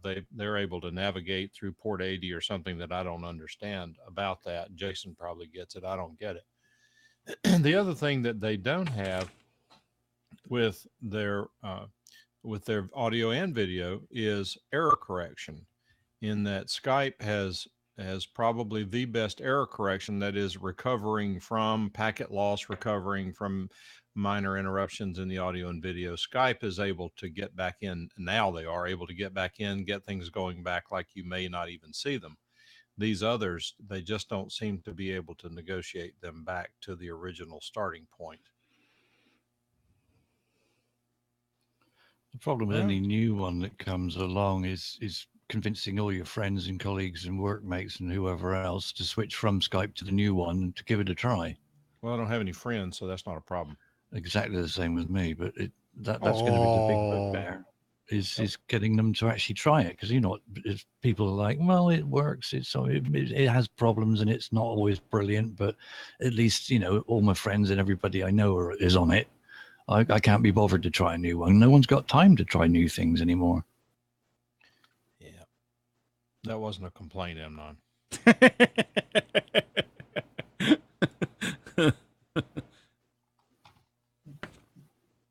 I should have gone. Wrong one. So, with the upcoming release of iOS 11 and macOS High Sierra later this year, Apple is planning to force many users to adopt two-factor authentication for their accounts. The company this week sent an email to customers who have the existing two-step verification enabled for their Apple IDs, informing them that once they install the public betas of the new operating system, they will be migrated to two-factor authentication automatically. So they're forcing people to go to two. I mean, it's two-factor authentication is not bad. I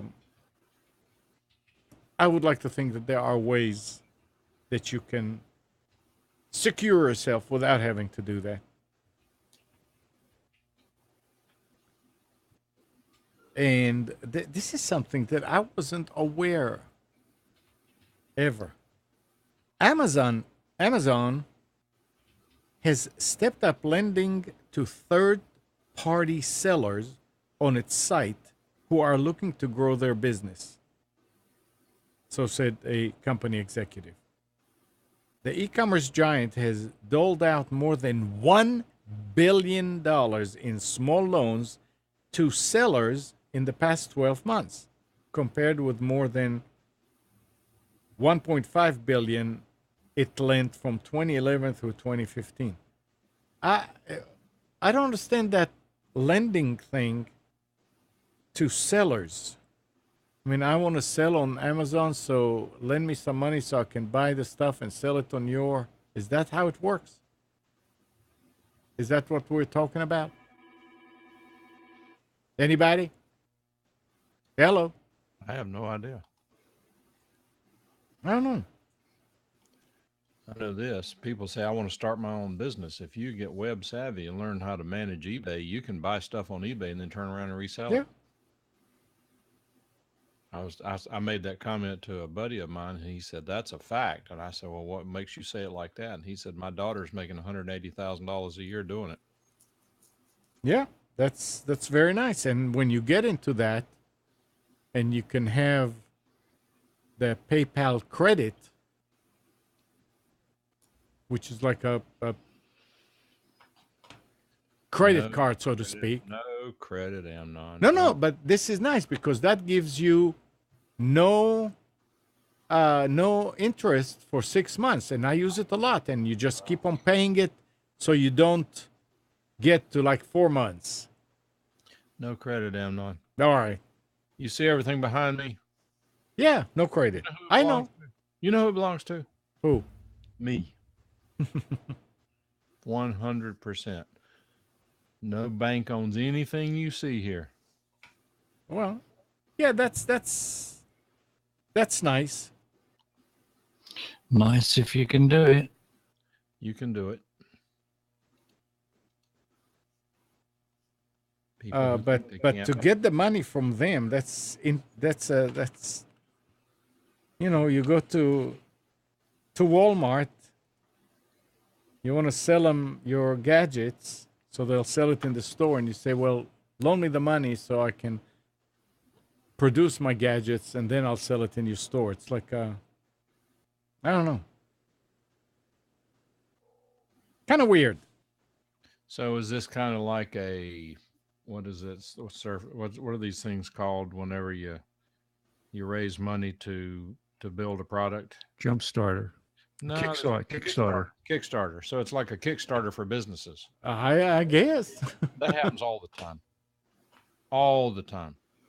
Some very aggressive retailers, when they see the potential for a new product, they will in fact fund development and production of a new product if they get an exclusive marketing arrangement for that product. That's probably where the idea for Kickstarter came from. Talk about raising money and all that, and we're going back into kind of politics. There is a GoFundMe thing for that girl that leaked the classified information, and people are giving money for her defense. Yeah. But if you hate this country, that's what you should do. It just amazes me. Well, what amazes me is if you hate the country, why don't you get the hell out? Yeah.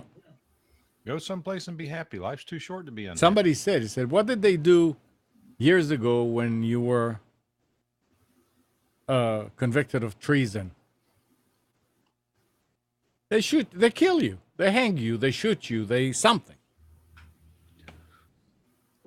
Let's say Tidy says, to be honest, your mixer stream as well, but WebRTC too. What is a mixer stream?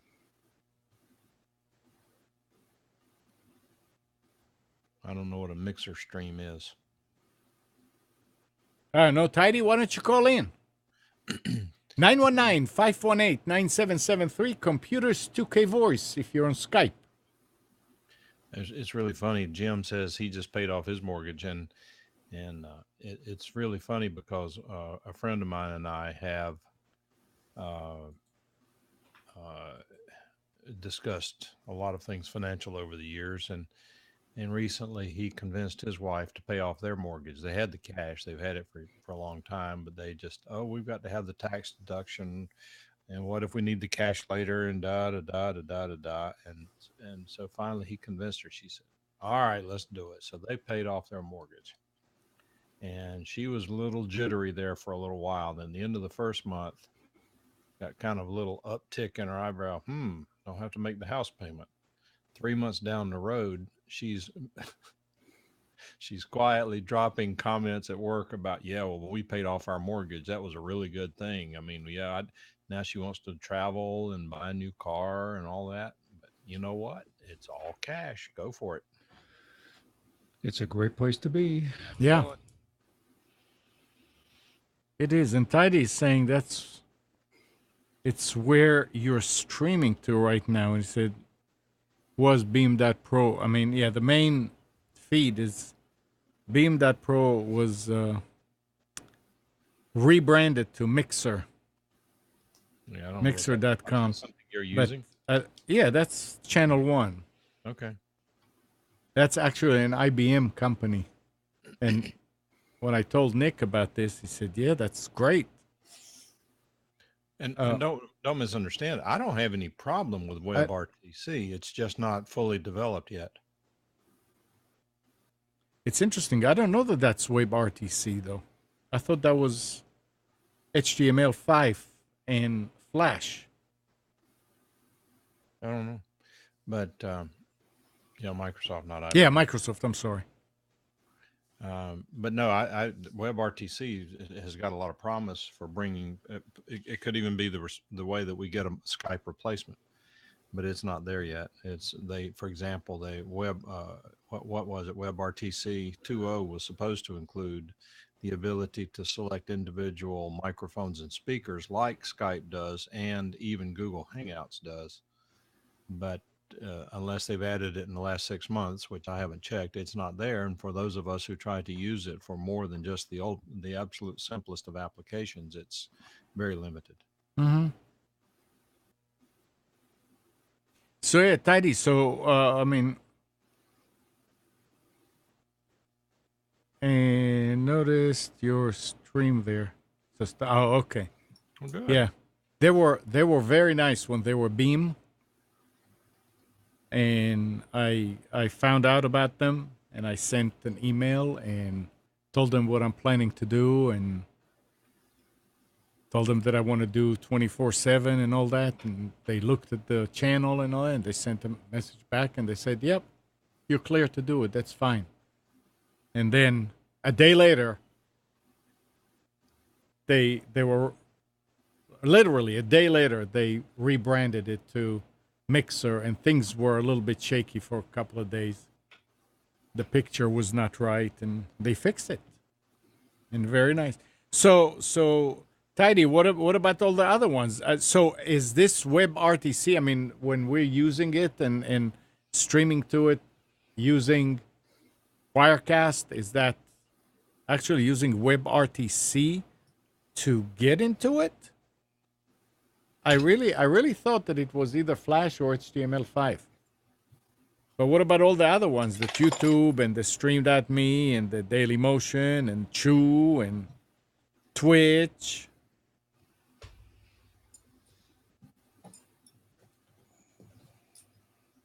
It's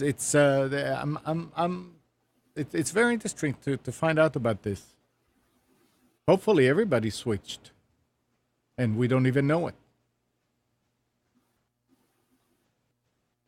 919-518-9773, Computers 2K Voice on Skype. Let's see what other stories I have here.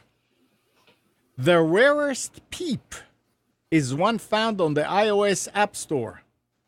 And now we know why. Apple has categorized the meme frog as objectionable content and has rejected an app called Peep Scream. Motherboard confirmed. And it says that they get an error. Your app contains images and references to Peep the Frog, which are considered objectionable content. I don't know anything about Peep the Frog, and I don't know why it's objectionable. I mean, what is it? Well, anybody in the chat know what's going on? I saw something about it, but I didn't read further into it apart from more or less what you just said there. It doesn't mean anything to me. Yeah, I don't know. How can you take offense at a frog? I have no idea. Well, I mean, if the meme was a frog standing there like a naked guy or something, okay, I can see that. But I mean, I've never. And to be honest, I didn't even bother to go look on the web to see what it is. But I'm going back here with Tidy, and he's saying, just looked, and it's using RTMP, right? Mixer support WebRTC. They call it FTL. Twitch is HLS. YouTube is HLS. Really? Jason says supposedly people's were linked to the alt-right movement. The media was duped into believing it. That's, I was actually going to make a joke about that, but it's probably what the reason is. The Facebook has started monitoring news for fake news, and if it's anything they disagree with, they flag it as fake news. That's why you need to get away from all these sites. You're just submitting to all sorts of nonsense when you participate. It's just you give motherboard temporary access to Teams iOS developer, which showed that Apple did indeed reject the app because it contains Peep. Oh yeah, it does. I mean, if I kept on reading, the cartoon frog that has been increasingly associated with the alt-right. Well, yeah.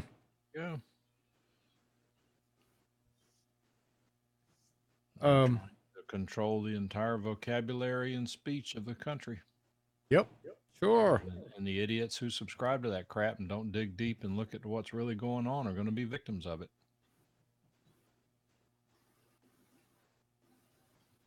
So everybody is HLS. I thought the only HLS thing that I was doing here was going for for Roku. So that means you're not doing WebRTC. Well, no, he was talking about different ones. YouTube is HLS, Twitch is HLS, and if he's a partner with in Mixer, then he knows.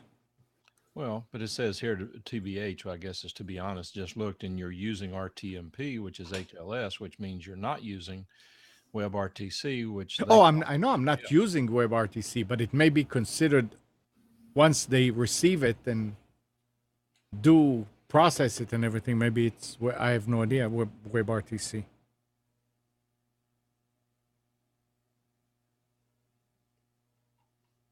But I really thought that the only HLS, I mean, that was a big thing, because for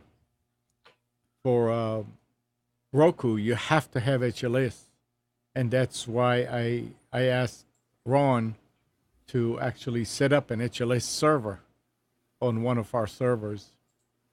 And it's just for the Roku. So that's interesting. My question is, why would you want to have anything that ran on JavaScript? WebRTC runs on JavaScript. I don't know. JavaScript is... I want it to go away as fast as possible. Well, some things are not going to go away. I know. I'm speaking. Yeah. You know what I'm saying. I know But exactly what you're saying. Yeah. It's caused so many problems for people over the years, having to keep updating. What are you going to run? Do the runtime? Are you going to load full Java? It's like, I've had enough of this stuff. Give me a break. Yeah. Don't want it. HTML5, please. You don't want HTML5? No, I do. Oh. I'm saying, please. Let's get Yeah. to it Yep. and get rid of the rest. Yeah. All right. to- It's this time again. Yep. Anything else anybody wants to add? Tidy, thanks for the information there.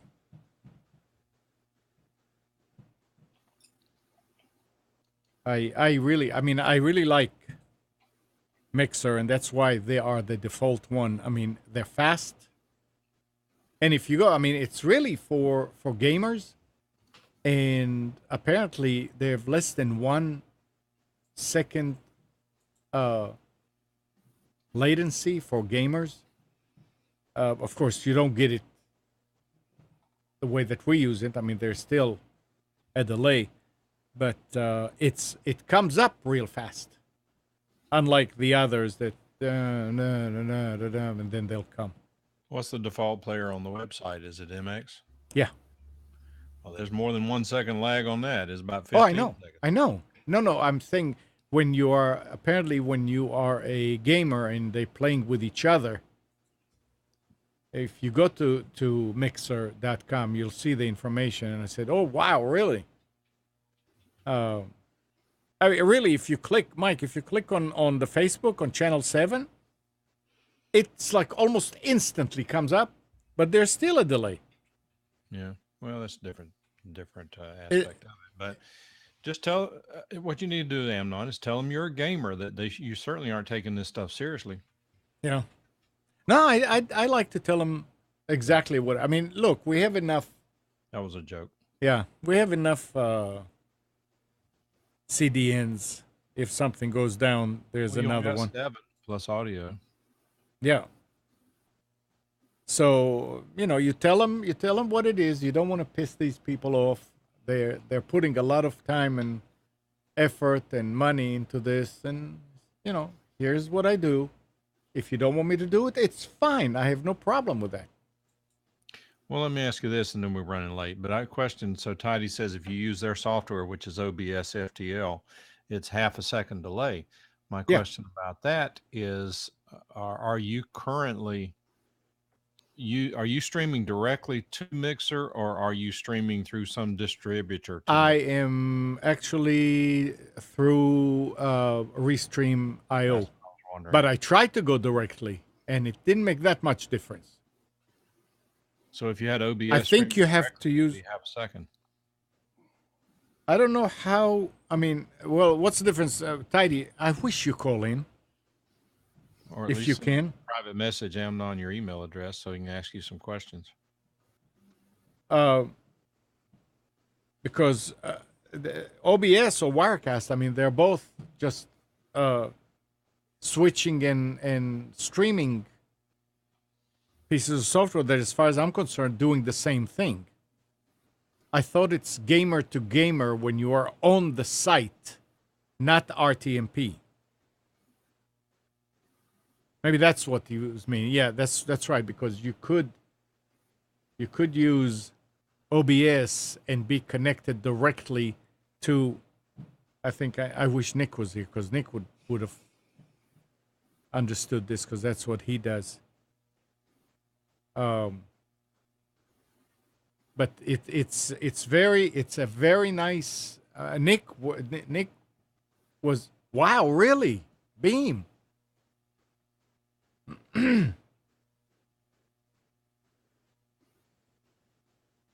Okay, I'll keep that, and that's it. It would be nice if I always wanted somebody from these quote unquote free CDNs, like Mixer, to come on as a guest and just talk about it. I mean, there are a lot of them. A lot of them went out. I mean, you know, we went through quite a few of them, and they come and go, and a lot of them do stick, and they're not making that much money. Why do they do that? I always wondered. I mean, thank God they're there. It's making it possible for us to do what we're doing, but I was always curious, why would you do that? Yeah, that's right. Restream is just RTMP. Yeah, I use Restream, and when I go there and I see that they added somebody, you add them.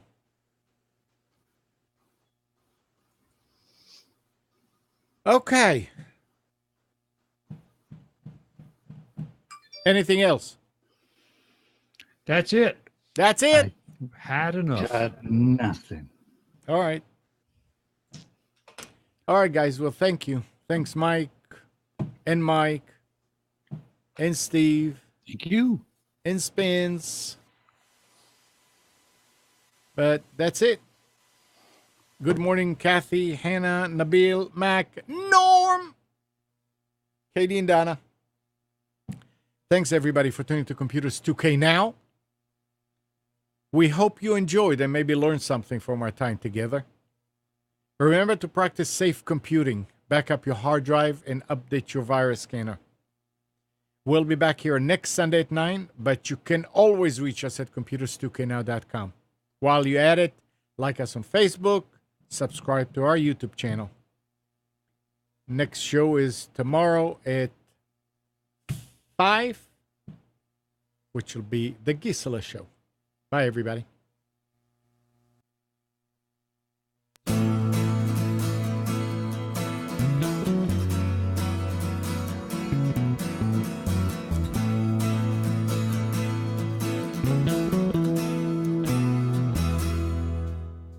You are tuned to the Nissan Communications Network. If you tuned in too late, you can always watch each program in its entirety or download an MP3 audio file of it in the archives section at nissancommunications.com. Don't forget to subscribe to our YouTube channel, follow us on Twitter, and like us on Facebook. Sponsored by Telestream's Wirecast software, StreamingGear.com, Carolina Apparel, and DeltaForce.net.